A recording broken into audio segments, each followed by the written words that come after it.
Tuwing sasapit ang Marso sa bayan ng Mangaldan, Pangasinan, ipinagdiriwang ang Pindang o Carabao Festival.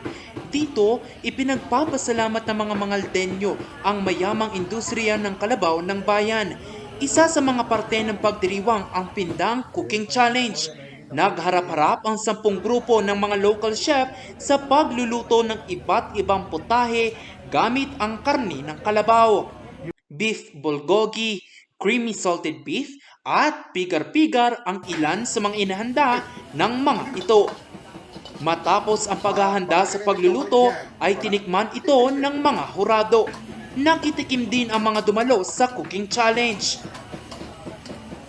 Una-una gabay kong pasalamatan iray ni Madjaya manuto tayo panang daso different days na Pindang since Pindang is one of our one town, one product. Kaya malikaligatak, tawad dyan kayo namin.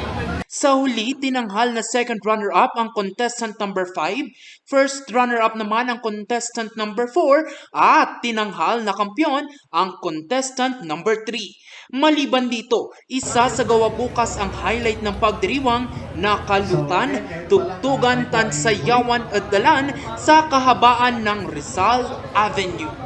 Jose Robert Inventor para sa Luzon Headlines.